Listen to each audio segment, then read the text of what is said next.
Hi, I'm Muhammad Sufyan bin Shamsuri. My metric number is 1202377. So there's a short documentary about fashion factories undercover based on real stories.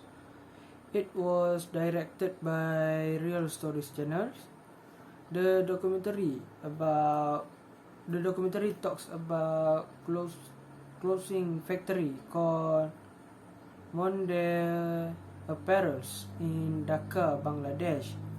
They produce clothes for retailers from around the world, like United States, and also the documentary revealing the hidden face of Bangladesh facing that difficulties. Majority of workers at factory involve young children who was forced to work in that factory. Beside that, the documentary also interview with several former workers at one the apparels that involved in the rubble of the factory building. So, from the title of documentary, it highlighted overall about the background of garment factory in Dhaka and what happened to the building at that year, and also their impact after the tragedy at the factory was headed. Assalamualaikum warahmatullahi wabarakatuh. My name is NURAINA INNATI. My metric number is 1202380. So next, I will be sharing about the summary of the video. So based on the documentary chosen, which is Fashion Factory Undercover, briefly the video is about workers' violence and sweatshop that happen in the fashion industry in Dhaka, Bangladesh. This documentary shows how workers put their life to that just in the name of fashion. At that time, all the countries in this world looking for the supplier with the cheapest possible cost to produce their clothes. At the beginning of the video, they broadcast a disaster that happened onto the commercial building where all the fashion factories producing their garment. On 24 April 2013, an 8-story commercial building, Rana Plaza, collapsed due to structural failure. Approximately 2,500 workers were injured and at least 1,132 to be found dead.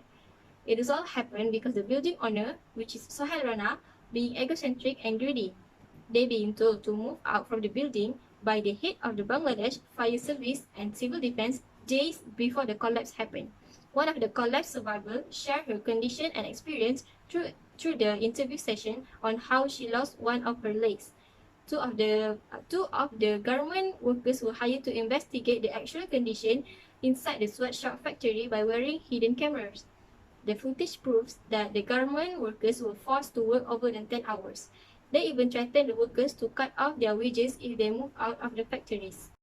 Assalamualaikum warahmatullahi wabarakatuh. My name is AFIQAH binti ROHAIZAD and my metric number is 1202375. Alright, I will continue the summary of this video. Okay, other than that, daily violence, slap and abuse also happen to all the workers at the factories. It is because of the constant pressure to meet the deadline. Many of the workers are underage and they also get beat and abused by the supervisors on small things. Earning a little amount of money but works overtime is one of the factory's ways to gain more. They say if they didn't meet the target, the management will make them work more. Based on the footage at the video also shows many international clothing brands that came from their production. Those major brands doesn't take any responsibilities to address the safety of their suppliers. All horrible working conditions, child labor and verbal and also physical abuse, revealing that the sweatshop tragic catastrophe was far from unexpected. The factory's owner Nasiruddin told oppositely during the interview session about their workers' condition to save their goodwill. And until now, we all know these kinds of abuse still happen around us, and this world is seeking awareness, especially from major fashion industry worldwide. Assalamualaikum warahmatullahi wabarakatuh. Hi, my name is NABILAH binti ZULKIFLI and my metric number is 1202376. Then the next thing what I want to share with you is about the relationship between the fashion factories undercover and the principle of management cost.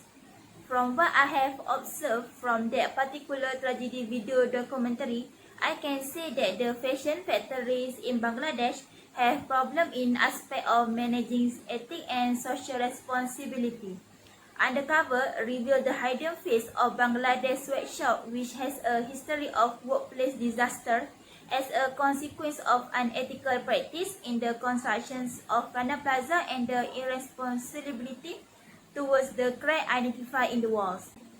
Okay, for unethical practice in the construction of Rana Plaza can be seen by 4 additional floors were constructed without permission. The building lacked supporting walls needed to hold heavy machines and generator used by factories.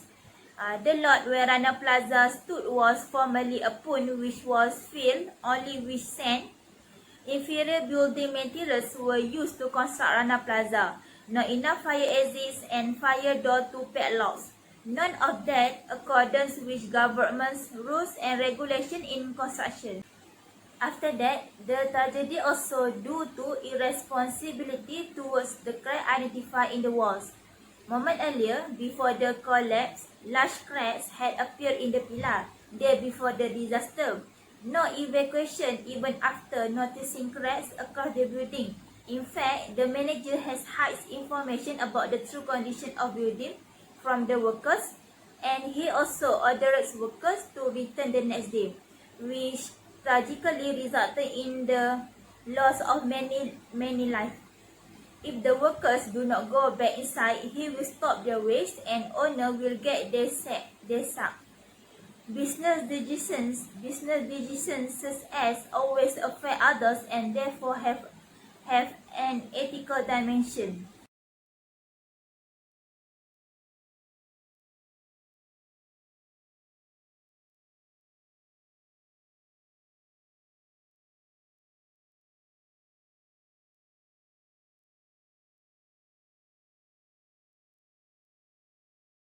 My name is AFIFAH AZMI. My matching number is 1202381. In connection with that, the fashion factory in Bangladesh also, officials from Rana Plaza focus only on profit and ignore the safety of employees. Safety regulations are frequently unenforced. Lack of fire exit, locking a door that is specifically designed to allow people to escape not a fire escape, toilet that frequently lack water, and staff forced to keep a cubicle door closed by holding onto a rope.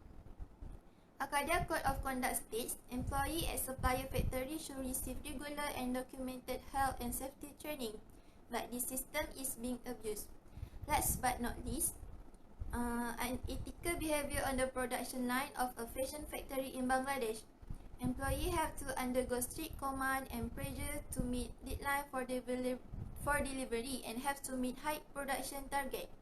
In accordance with Bangladesh labor law, anyone under the age of 18 years prohibits more than 5 hours of work per day in a company, but shouldn't found shift of 11 hours or more in the Bangladesh fashion industry.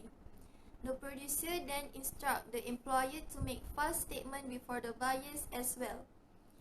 The fact that production officials are focused only on profit and ignore workers' safety and well-being is unethical.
Hi, my name is AINA RUSMADI and my metric number is 1202379.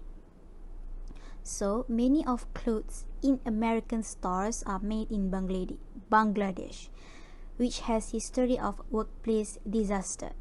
So the lesson that we can learn from this documentary is we have to appreciate our workers like we appreciate our family. So in the successfulness of company, there are workers that doing the work overtime. So the organization should give reward to the workers instead of giving physical abuse to the workers like happened to the workers in the documentary. Okay, next we should be grateful because there are some people who must work hard to earn money, as we can see in this documentary. Although they were treated badly, they continued to work hard. As we can see, there are some workers nowadays who are often dissatisfied with their jobs, even though their jobs are much easier compared to the factory workers in this documentary. So, we must put ourselves in their shoes to be more grateful. Next, the company should consider the importance of employee safety as well as the environment in which it is used to produce the product. Therefore, this tragic incident should not be repeated because it could take the life of many innocent people. Perhaps some of them are not the individuals who must make sacrifice to help their families in order to support the continuity of daily life. Hi, I'm NURANIS RUSHAIDI. My number metric is 1202378. Okay, as we all know, the lesson from this incident not only teach us and people that only related to this incident, but it also advised the government to create a law that is more tightened or prescriptive and also relevant to ensure the welfare of all workers and employees is covered and protected by their own company. Whereas the law should focus on a fair mechanism for governing all businesses and services. And also, all the employees must be provided with compensation such as life insurance, disability insurance or retirement plan and others. Besides, the media must work together to uphold justice for the victims and their families. When all communities take this issue seriously, many people will pitch in to help and give appropriate encouragement to this problem. This is because by doing so, many communities and other countries will be more aware and thus they will be more concerned about giving a helping hand to all the victims who go through this incident. And last but not least, there will be many people who are willing to give encouragement to support all the victims. And not to forget also that all organizations must taking care about balancing their management in order to grow successfully in the future. Okay, for the last, documentary has shown the situation during suffering suffered by all the workers of the factory, especially for the children and female workers there. They were forced to work like forced labor, and it appeared as serious safety and labor violation. It also gives more impact to surrounding world. We see that horrible work situation with verbal and physical abuse, and it shows that the action is far from unexpected. As managers, we need to have a broader and more open mind. What should be emphasized include the safety of workers and the condition of a place, as well as looking after the welfare of workers. There are many lessons we need to take from the documentary. So the documentary shows the weight of responsibility of a manager who has to overcome various hurdles and obstacles.